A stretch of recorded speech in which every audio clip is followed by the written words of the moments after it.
I'm joined by the coach, Jodie Smith, head coach here at Alabama State for women's soccer.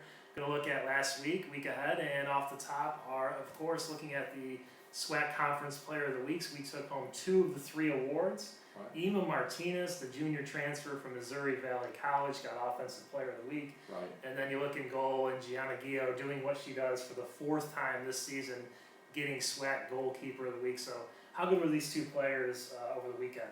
Well, Inma on the Friday game was very assertive, got in the play right away, really got in the flow, dishing out 3 assists and a goal herself. So not only was she scoring, but she was getting other people involved. And for her, that is what we need her doing, playing right underneath our forward line and combining with all our forwards and putting people in dangerous positions. And she was wonderful at it Friday. Gianna, solid game on Friday, but she really came to play on Sunday when we really needed her. Double overtime shutout. On the road at Jackson State, kind of a big win. Huge penalty kick save to keep us in it late in the game. And I'm really pleased with her effort. She was consistent the whole 90 minutes, organized her defense, and probably one of her best games since she's been here, and she's a sophomore. So very, very pleased that they got that type of recognition from the conference office. Inma had 1 goal, 3 assists. That was a career high, 5 points, and she's been here. This is her first year here, but as the season has gone on, she's grown more comfortable and working with the twins.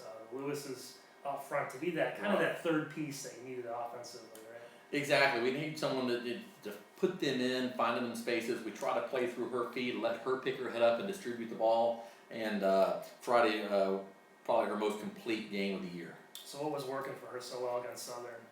Well, I just think our backs and our midfielders found her. She got herself in some really good spots.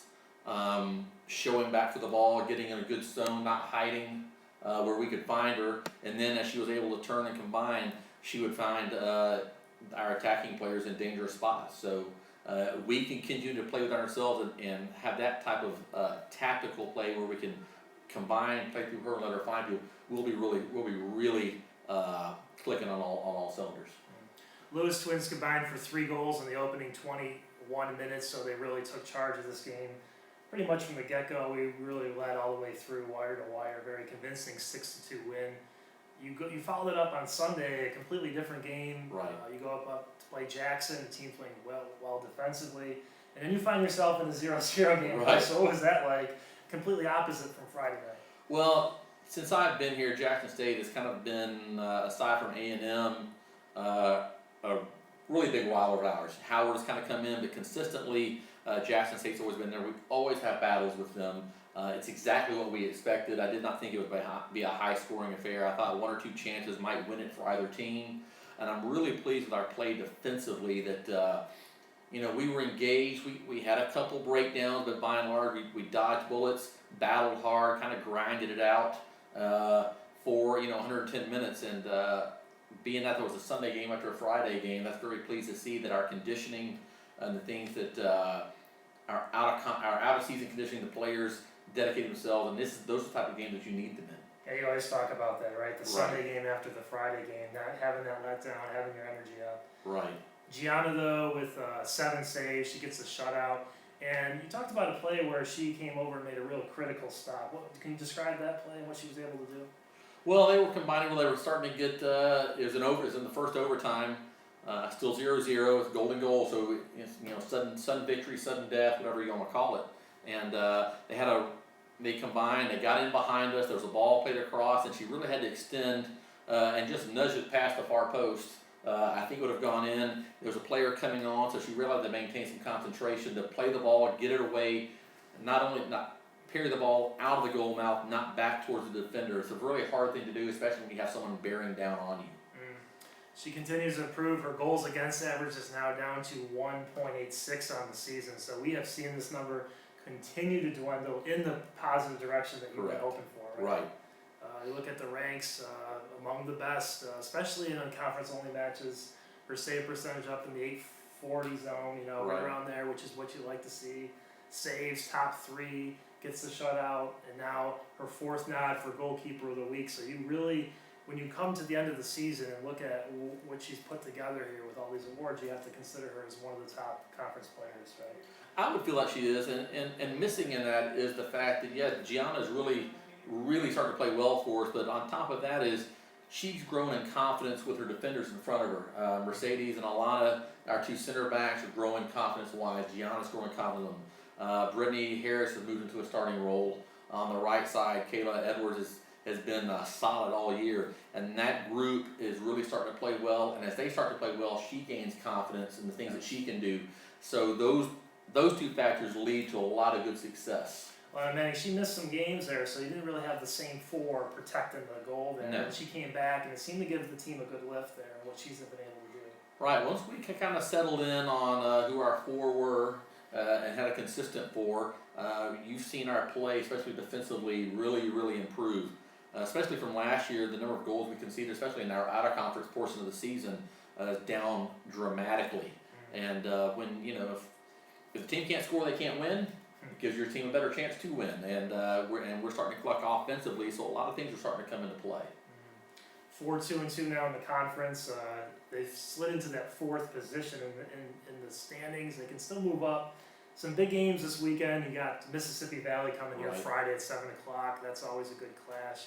One of the best defensive teams in the SWAC. They've only allowed 24 goals all year. Do you see them as one of the toughest defensive teams? They're always very athletic. They have a dynamic front runner up front, and she'll be a threat for us. She's very athletic and really run. They got us their place last year. I believe it was the score 5-1. They really kind of took it to us last year, and I think that I like where we're at right now, especially defensively, being able to contain her. We're starting to find a rhythm up front. I think we're going to be able to create some chances. Certainly, we're going to have to score. And anytime we can play at home on our field, I like that advantage. So I think if we can do the things that we need to do, we're going to be right there in the end, certainly with a chance to win on Friday.